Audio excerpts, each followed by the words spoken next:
Hello, welcome to मुसास academy. आज का हमारा टॉपिक है difference between monopoly and monopolistic. अच्छा, ये भी दो तरह की मार्केट होती है। मोनोपोली हम पहले पढ़ चुके हैं, जबकि मोनोपोलिस्टिक अभी हम पढ़ेंगे। ठीक है, मोनोपोलिस्टिक एंड मोनोपोली के अंदर बीच का फ़र्क हम अगर डिफरेंस मालूम करना चाहें तो मोनोपोली हम सबको पता है कि एक ऐसी मार्केट के अंदर है जिसके अंदर सिर्फ एक ही सप्लायर और प्रोड्यूसर होता है और कोई सब्स्टिट्यूट उसका होता नहीं। जबकि मोनोपोलिस्टिक में क्या होता है कि ये एक ऐसी मार्केट है जहाँ पर बहुत सारे producers, large number of producers industry के अंदर रहते हैं और ये गुड्स बनाते हैं, एक अलग अलग गुड्स बनाते हैं। एक गुड्स बनाते हैं अपने ऐसे गुड्स बनाते हैं जो उसके सामने जो कॉम्पिटिटर्स होता है उससे अलग होता है वो। ठीक है, डिफरेंट गुड्स बनाते हैं। ठीक है, तो ये हमारे पास मोनोपोलिस्टिक थी। आते हैं number of sellers and buyers के ऊपर। तो मोनोपोली का आपको पता है कि एक ही तरह का सेल है, वो होता है सेलर एंड प्रोड्यूसर होता है, सप्लायर भी होता है कि। जबकि मोनोपोलिस्टिक के अंदर बेतहाशा किस्म के सेलर और बायर्स होते हैं। सब्स्टिट्यूट में देखा जाए तो मोनोपोली का कोई सब्स्टिट्यूट होता नहीं, जबकि मोनोपोलिस्टिक के भी बहुत सारे सब्स्टिट्यूट होते हैं। ठीक है, अलग अलग इंडस्ट्री, अलग अलग फर्म अलग अलग किस्म की गुड्स बनाती हैं और ऐसी गुड्स बनाती है जो दूसरे से मुख्तलिफ होती है। ठीक है, एंट्रेंस और एग्जिस्ट में देखा जाए तो हम सबको पता है कि मोनोपोली के अंदर एंट्रेंस और एग्जिस्ट में बहुत रिस्ट्रिक्शंस होती हैं। ठीक है, जबकि मोनोपोलिस्टिक के अंदर कोई किसी किस्म की भी ना ही रिस्ट्रिक्शंस हैं एंट्रेंस में, ना ही एग्जिस्ट में है। प्राइस कंट्रोल पर आते हैं तो मोनोपोली के अंदर जो मोनोपोली का प्राइस के ऊपर कंट्रोल होता है, जबकि मोनोपोलिस्टिक का कुछ एक्सटेंट तक होता है, हद तक होता है कंट्रोल। ठीक है, ज़्यादा नहीं होता। इलास्टिसिटी में आते हैं। इलास्टिसिटी मतलब कि प्राइस कितनी कम करने पर कितनी उसकी डिमांड बढ़ती है, कितनी उसकी यूजेज बढ़ती है।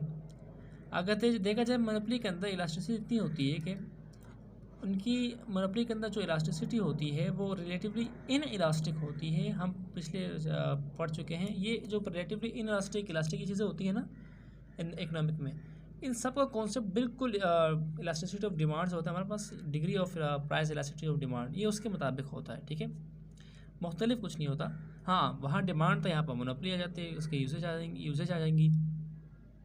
जो मोनोपोली के अंदर जो इलास्टिसिटी है वह हमारे पास होती है रिलेटिवली इन इलास्टिक। हाँ, अगर मालूम करना है तो आप पिछली वीडियो में चले जाएँ, price degrees of price elasticity of demand search करें, आपको मिल जाएगी। वैसे अभी पता चलूँ कि रिलेटिवली इन इलास्टिक का मतलब होता है प्राइस का बहुत बढ़ना मगर उसके मुकाबले में डिमांड का थोड़ा कम रिएक्शन करना, थोड़ा कम इलास्टिसिटी करना। मिसाल के तौर पर एक फर्म ने अपनी प्राइस को बहुत कम कर दिया, 5 से कर दिया 3 रुपये, मगर डिमांड जो बढ़नी थी उसके मुताबिक 4 से 6 में जानी थी, मगर वो 4 से 5 में चलेगी। डिमांड इतनी नहीं बढ़ी। प्राइस जितनी बढ़ाएंगे डिमांड उसकी आधी बढ़ेगी। ठीक है, जबकि अगर देखा जाए मोनोपोलिस्टिक के अंदर जो इलास्टिसिटी आती है वो है रिलेटिवली इलास्टिक, यानी कि हम लोग प्राइस को थोड़ा सा कम करेंगे तो डिमांड और उसकी यूजेज बहुत ज़्यादा बढ़ जाएगी, बहुत ज़्यादा बढ़ जाएगी। अच्छा, अब आते हैं short run, equilibrium, long run. अच्छा, short run, very short run and long run ये मार्केट होती है। ठीक है, वेरी शॉर्ट रन यानी 1-2 दिन की मार्केट, शॉर्ट रन 1 हफ्ते की मार्केट, लॉन्ग रन पूरे साल के मार्केट। ठीक है, यानी मतलब क्या, वेरी शॉर्ट रन 1-2 दिन की मार्केट, शॉर्ट रन 1 हफ्ते की मार्केट, लॉन्ग रन पूरे साल की मार्केट। ठीक है, अच्छा, शॉर्ट रन इक्विलिब्रियम के अंदर जो कंपनी अपनी प्रॉफिट कमाती है या उसकी जो कंपनी की जो सिचुएशंस होती हैं वो 3 किस्म की होती है मोनोपोली के अंदर। SNP यानी कि super normal profit, NP normal profit, losses and नुकसान। ठीक है, यानी कि 3 किस्म की होती है। सुपर नॉर्मल प्रॉफिट यानी कि जो उसका टोटल रेवेन्यू होता है वो टोटल कॉस्ट से ज़्यादा होता है, जबकि नॉर्मल प्रॉफिट के अंदर टोटल रेवेन्यू टोटल कॉस्ट के बराबर यानी एवरेज में आता है, बैलेंस होता है। लॉसेस में क्या होता है कि टोटल रेवेन्यू टोटल कॉस्ट से कम होता है। जबकि अगर देखा जाए मोनोपोलिस्टिक के अंदर तो 2 किस्म की सिचुएशन से हमें ताल्लुक़ पड़ता है। एक होता है SNP सुपर नॉर्मल प्रॉफिट, दूसरा होता है लॉसेस। बस यही दोनों होते हैं, यानी कि एक के अंदर रेवेन्यू या तो कॉस्ट से ज़्यादा होगा, दूसरे के अंदर या तो कॉस्ट रेवेन्यू से ज़्यादा होगा। अच्छा, अब बात करते हैं इसके ऊपर कि लास्ट में क्या आता है हमारे पास। सॉरी टू से आपको 1 मिनट। अच्छा, अब ठीक रहेगा। अच्छा, शॉर्ट रन में आप पता लगा चुके हैं। अब लॉन्ग रन में आते हैं कि अगर एक साल में मार्केट चलती रहे तो कितने प्रॉफिट और कितना लॉस कमाएंगे, कितनी सिचुएशन होती हैं।